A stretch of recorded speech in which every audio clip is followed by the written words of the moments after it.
Aujourd'hui, de nombreuses entreprises font face à des défis liés à la gestion de leurs applications modernes.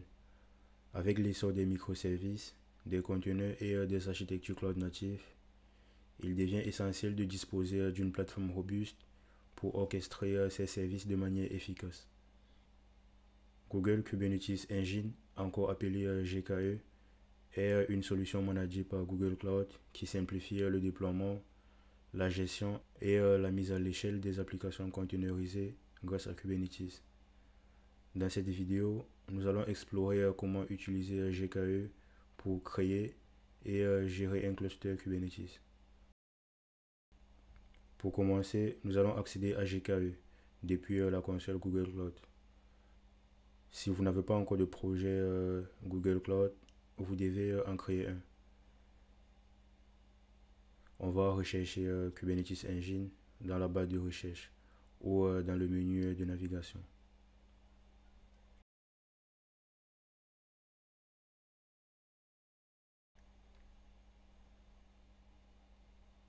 GKE est un service manager qui permet de déployer, gérer et scaler des conteneurs Kubernetes sans avoir à se soucier de l'infrastructure sous-jacente.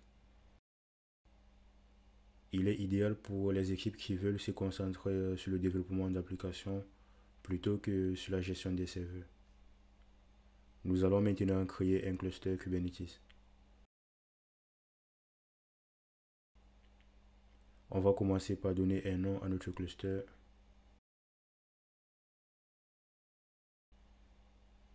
La région détermine où vos ressources seront hébergées. Pour des raisons de latence, il est recommandé de choisir une région proche de vos utilisateurs. Ensuite, nous allons choisir un niveau de cluster. GKE propose deux niveaux standard et entreprise. Le niveau standard est idéal pour la plupart des utilisateurs. Il offre toutes les fonctionnalités de base de Kubernetes. Et le niveau entreprise est conçu pour les entreprises qui ont besoin de fonctionnalités avancées comme une meilleure sécurité, une gestion multi-cluster et un support premium. Pour cette démo, nous allons rester sur le niveau standard. Après cela, nous devons enregistrer le parc. Cette étape consiste à configurer les nœuds du cluster, c'est-à-dire les machines virtuelles qui exécuteront vos conteneurs. Nous allons laisser les paramètres par défaut pour le moment. Ensuite, on doit configurer le réseau. GKE permet de mettre en réseau vos clusters de manière sécurisée. On va également laisser ces paramètres réseau par défaut pour l'instant. Et enfin, nous avons les paramètres avancés.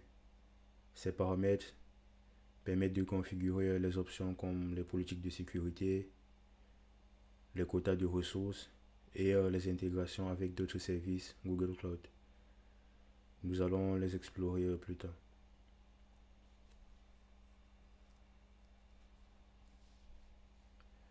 Une fois que tout est configuré, nous pouvons vérifier et créer le cluster. Cette étape permet de revoir toutes les configurations avant de lancer la création.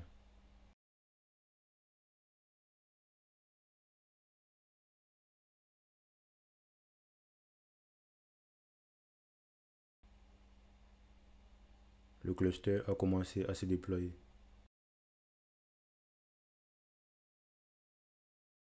Nous pouvons voir que le cluster est en cours de création.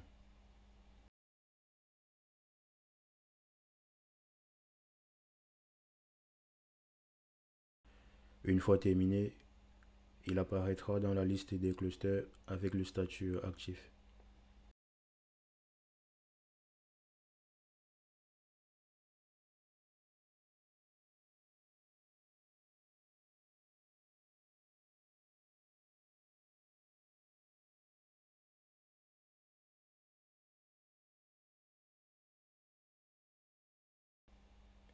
Maintenant que notre cluster est prêt, nous pouvons explorer les différentes fonctionnalités de GKE.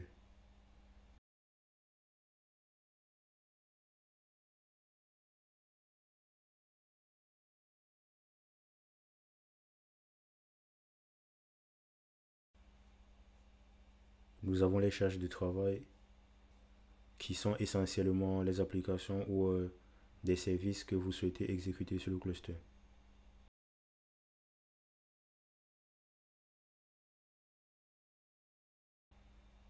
GKE offre également un aperçu de l'état du cluster, y compris l'utilisation du CPU, de la mémoire et d'autres métriques. Ces informations sont cruciales pour surveiller la santé de vos applications. Vous pouvez suivre en temps réel l'utilisation des ressources comme le CPU et la mémoire. Cela vous permet de détecter rapidement les problèmes de performance et d'optimiser vos applications. GKE s'intègre également avec de nombreux outils populaires comme Apache Kafka pour la gestion des flux de données, Redis pour le cache, Nginx pour le load balancing, RabbitMQ pour la messagerie, Istio pour la gestion du trafic entre microservices et Ingress Nginx Controller pour la gestion des entrées HTTP. Ces intégrations permettent de créer des architectures complexes tout en restant simples à gérer. Maintenant que notre cluster est prêt, nous allons nous y connecter.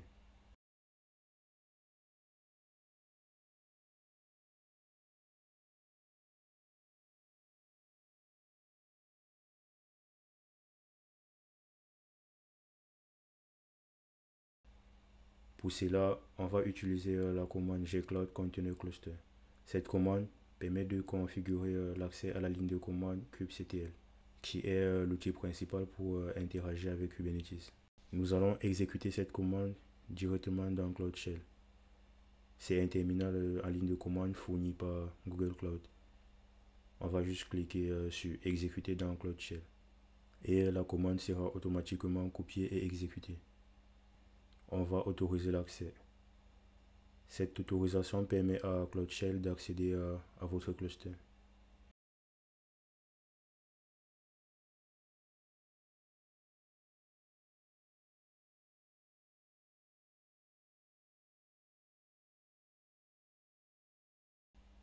À présent, nous sommes connectés.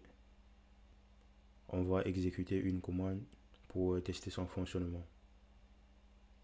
Je vais exécuter la commande kubectl getPod -all namespace pour lister tous les pods dans tous les namespaces du cluster.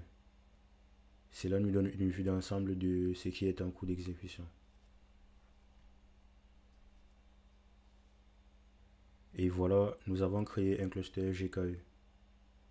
GKE est un outil puissant pour gérer les applications containerisées à grande échelle et il s'intègre parfaitement avec l'écosystème Google Cloud.